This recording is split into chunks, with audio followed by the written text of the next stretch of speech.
Usually,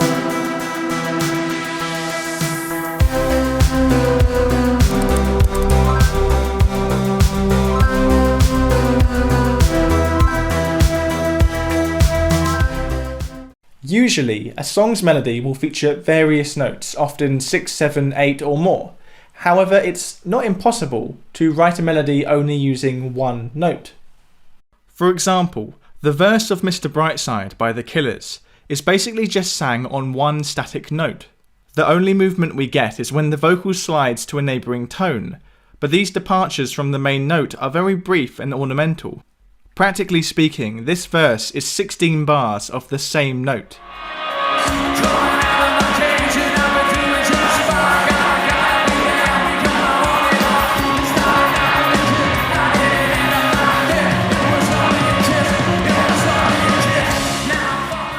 I've played this song many times at pubs and weddings, and everybody's always singing along.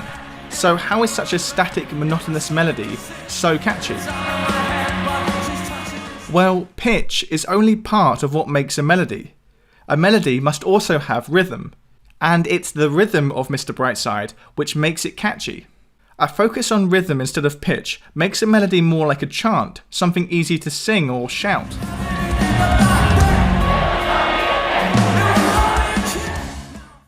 Staying put on a single note makes this vocal line act more like a percussion part than a melody part. A lack of melodic movement like this also acts to build tension. In Mr. Brightside, the first time we really depart from this one note is the pre-chorus, and although this new section still only uses a handful of pitches, giving the listener even just one other pitch after a full 16 bars creates an enormous sense of release.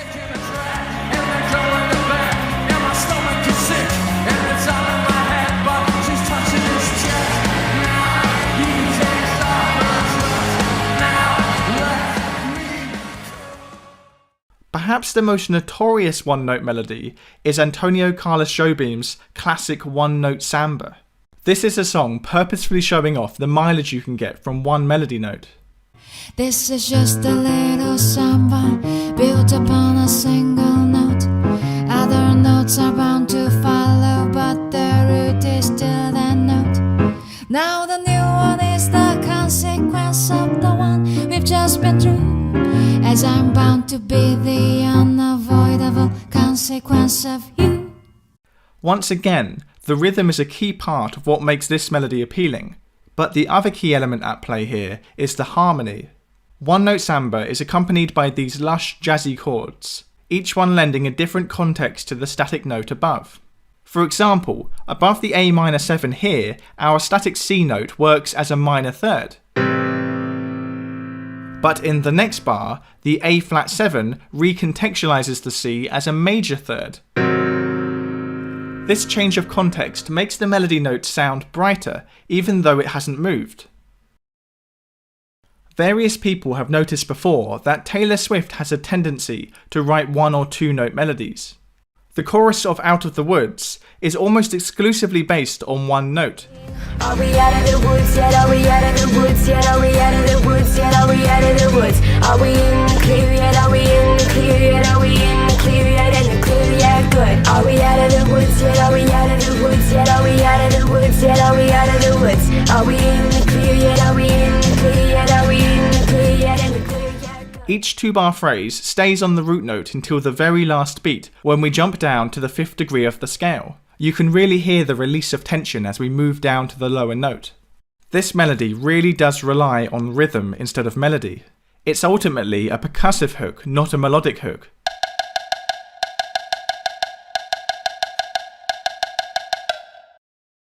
The Beatles have also written songs featuring one-note melodies. The chorus of Baby You're a Rich Man starts out by repeating the tonic note G.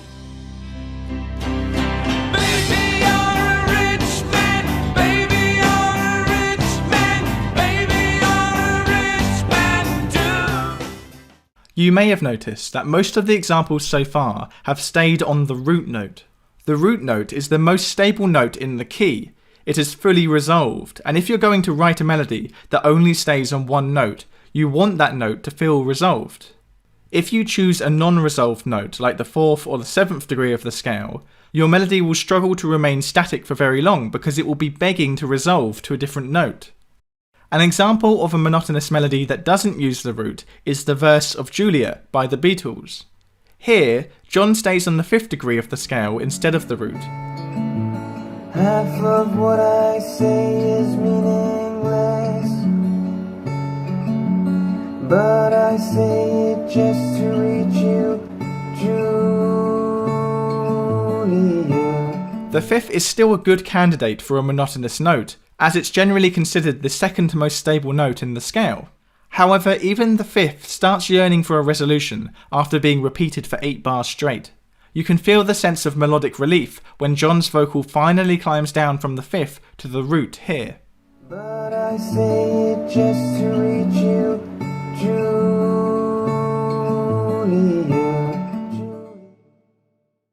A noticeable amount of choruses in recent pop songs are written exclusively with only 3 melodic notes.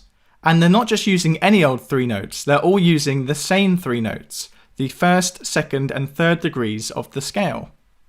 'Cause if you like the way you look that much, oh baby, you should go and love yourself. Oh baby, you light up my world like nobody else. The way that you flip your hair gets me overwhelmed, but when you smile at the ground it ain't hard to tell. You don't know, you don't know you're beautiful.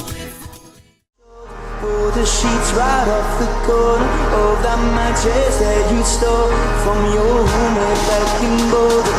We ain't never getting older. If you're gonna let me down gently. Don't pretend that you don't want me. Our love ain't water under the bridge. Like this.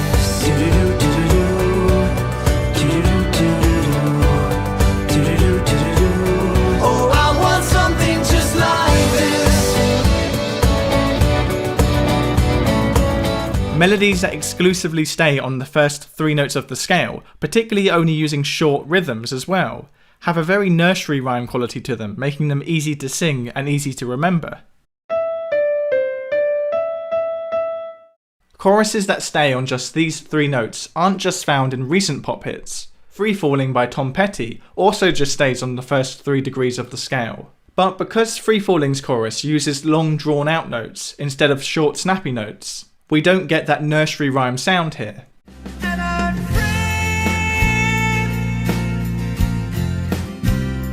free falling. Unless you're looking closely, you probably wouldn't notice that these choruses are only using 3 notes. That's because even with just these 3 notes, we have everything we need to write a catchy melody. The root note can act as the resolution, giving these melodies a sense of stability and a point of rest. The 2nd degree introduces tension, without which we wouldn't have a sense of movement. And the 3rd degree gives the melody another place to go, another option beyond the root that also feels stable but isn't quite as resolved.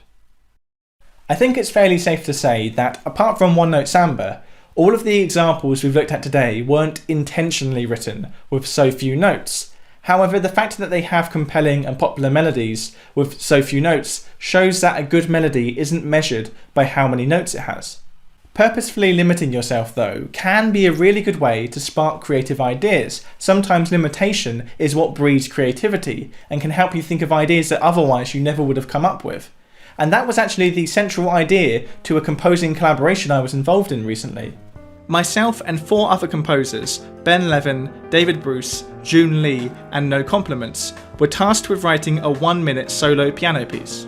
The piece had to be comprised of 3 sections, one limited to only 3 different notes, one limited to 2 different notes, and one limited to just 1 note. Listening to how each composer dealt with that limitation in their own creative way was really interesting, so if you're interested in seeing that, the link is in the description. And a massive thank you goes to everybody who supports me on Patreon. You really do make these videos possible. Special thanks goes to Adam Granger, Andre Sainz-Diaja, Andrew Brown, Andy Deacon, Austin Barrett, Bob McKinstry, Brittany Parker, Bruce Mount, Cameron Oliveira, Chris Cabell, Christopher Ryan, Kieran Bennon, Darren Harvey, D. David Lee Fish, David Defundifer, Dr. Darren Wicks, Eleanor Skorchenko, Esben Hansen, Eugene Leroy, Eyes, FD Hodor, Golf House, Guillermo Latona, James Ko, J.A. Kockensparger, Joe Watson, Jonas Soderstrom, Justin Vigor, Lavender Mint Rose, Meg Fellows, Melody Composer Squared, Michael Vivian, Nancy Gillard, Paul Muller, Paul Pazel, Peter Dunphy, Roger Clay, Steve Daly, Thomas Armstrong, Tim Beaker, Tim Payne, Toot, Vidad Flowers and Vladimir Kodakov.